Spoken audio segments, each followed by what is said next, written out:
I'm Stephen Hicks, and our guest today is Nimish Adhia. Dr. Adhia did his graduate work at the University of Illinois in Chicago, and he's currently a teaching fellow in economics at Beloit College.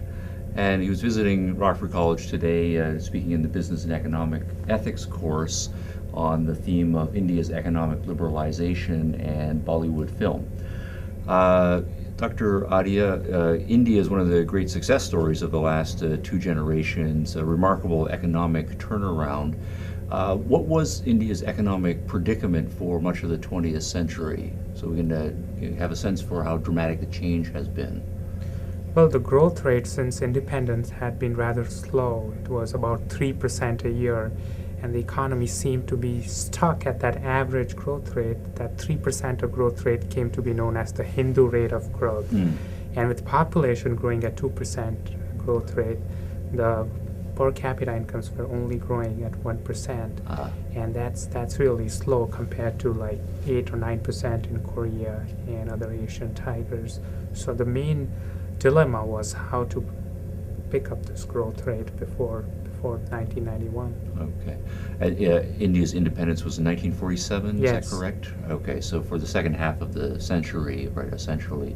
And then since 1991, there's been a dramatic change around in growth rates. What are those numbers like?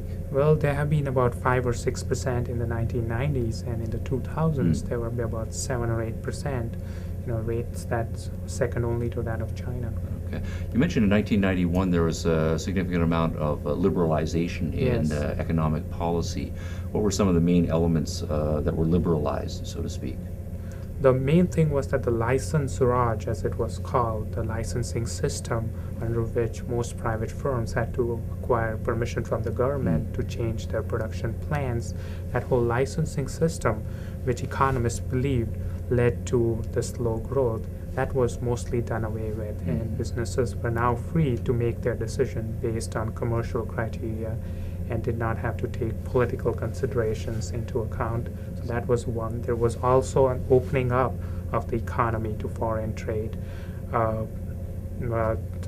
The tariffs were as high as 300% in some cases, like for example, foreign-made cars, and they were greatly pared down. In fact, in 1995, India was one of the founding members of WTO, so that was quite an about-face from before. So some examples of the licensing. What kind of things would one have to get licenses for prior to 1991? So for example, I read an interview by one of the founders of India's big IT firms, Narayan Murthy, and he talked about how when he first started his firm, he had to wait 9 months to get a license to import a computer from the United States. Okay, so that would certainly slow growth rates down, right, dramatically.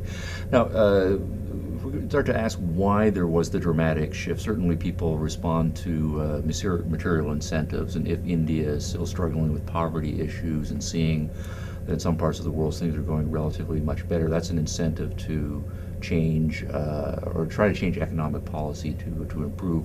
But part of your argument is that there were significant cultural changes that were also part and parcel of it, ideological changes.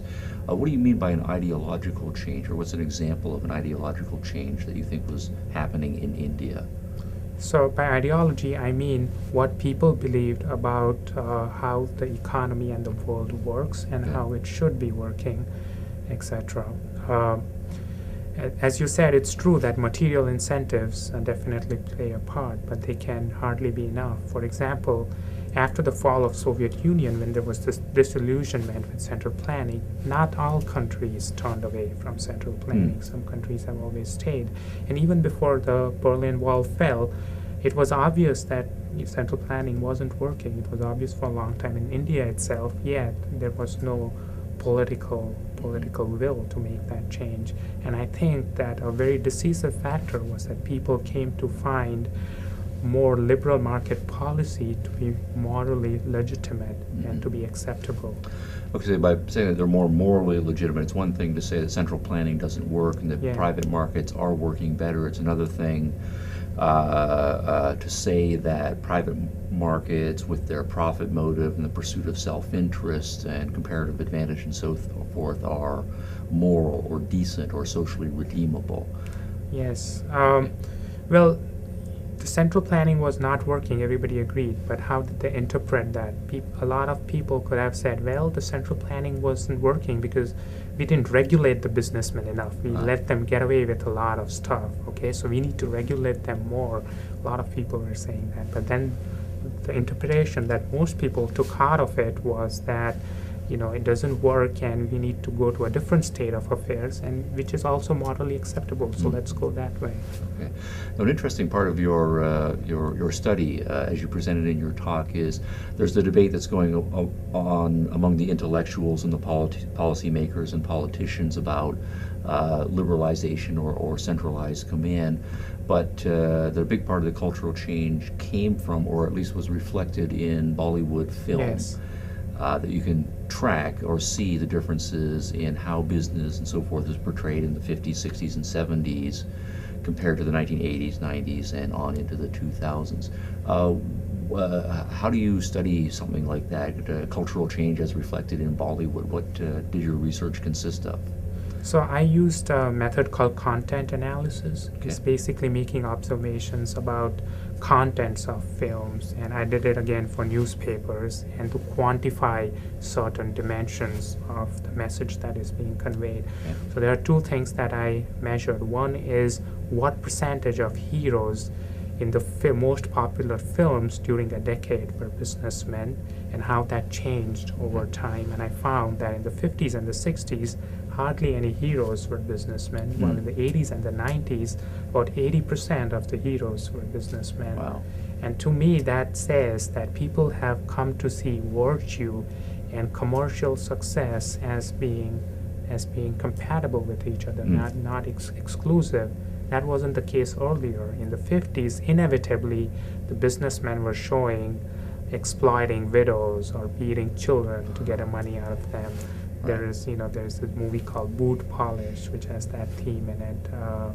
So that stereotype of a businessman has dissolved in the 80s and the 90s. Mm-hmm. So we take the most popular film from each year across 50 years, and then one part of the content analysis is to focus on the hero of the film. What percentage of them, or any quantifiable dimension, right, are heroes. You also mentioned that you tracked just businessmen as they are portrayed, right, in general, even if they're not the main character. Yeah. And then the results there also was a positive trend. There is definitely. There are few businessmen in Indian films today being heroes. In fact, they're doing good things. For example, they're paying back their debts even at great cost to themselves. That was not there in the 1950s. The businessmen were willing to get away with anything they could get away with. All right. So it's more the norm to see businessmen portrayed as men of integrity, men of honor, who are enriching themselves and also enriching others in the course. So it's more socially beneficial. Okay, good.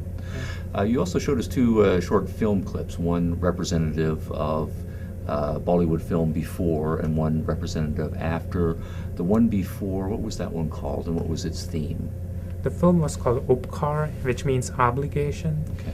And the theme was that a good society can be only built by selfless dedication of people. So the hero is the farmer, and he's always exhorting people around him to give up pursuing their own gain and instead work for the common good. So his brother wants to move to the city to make more money, and he says, no, you can't do that.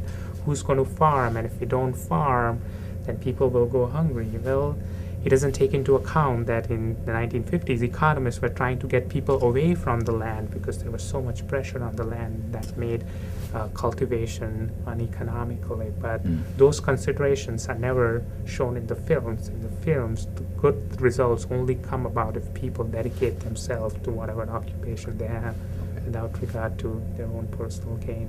All right, so the idea was that despite the economic analysis, the moral message and the ideological message was trumping. Yes. And that was holding India back. वो देश की अमानत है, लोगों की अमानत है और लोगों तक पहुंचनी चाहिए, समझे? भारत भैया, मुझे माफ कर दो। पुरन, हमारे देश में पहले ही अनाज की कमी है। बाहर के देशों से अनाज आता है, ये बहुत बड़ा एहसान है उनका। मगर हम पे ये कितना बड़ा कलंक है कि किसानों के देश में अनाज की कमी है। मगर क्यों? इसका जिम्मेदार कौन है? वो किसान जिन्हें खेतों से ज्यादा शहर पसंद है। पालने निकला तो कोई पेट में पलने लगता है।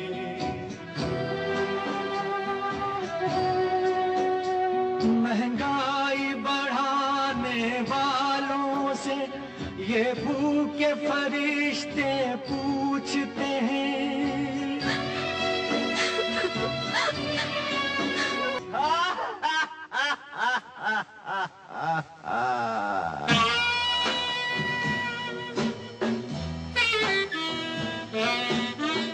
जब भी देश की बात होती है, ऐसे लोग मजाक में उड़ा देते हैं। ये लोग जो पीते हैं वो शराब नहीं, अनगिनत लोगों का खून है। And the contrast film you showed was from, I believe, 2006, Guru. Yes. And what was the main theme of Guru, and particularly the clip you showed us? Guru has almost a Randian theme to it. The hero is very Randian. He is a successful businessman and he is being persecuted by people who don't like him for various reasons, and he's very unapologetic about his commercial success, and he's being valorized in the film. He triumphs in the end against those bad guys who say that you become rich by doing bad things, by exploiting people. And he in the end he has a say in the court, and that has been portrayed as something that is very heroic, and they show people clapping and people clamoring to be with him. Okay.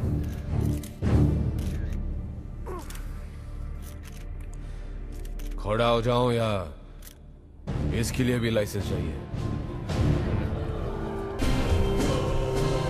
आपने इल्जाम लगाया ना मेरे ऊपर, ये excise, custom, income tax, ये tax, वो tax.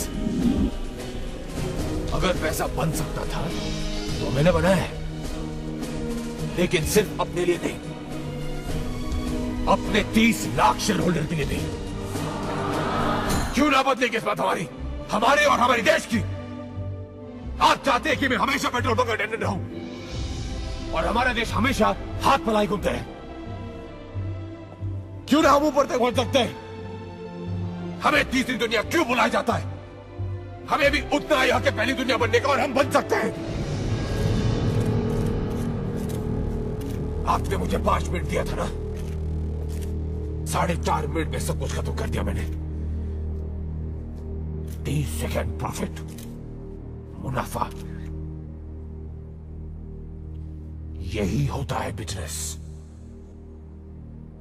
अब अगर इसके लिए भी मुझे आप सजा देना चाहें तो दे दीजिए। गुरु कांत देसाई सजा से नहीं डरता।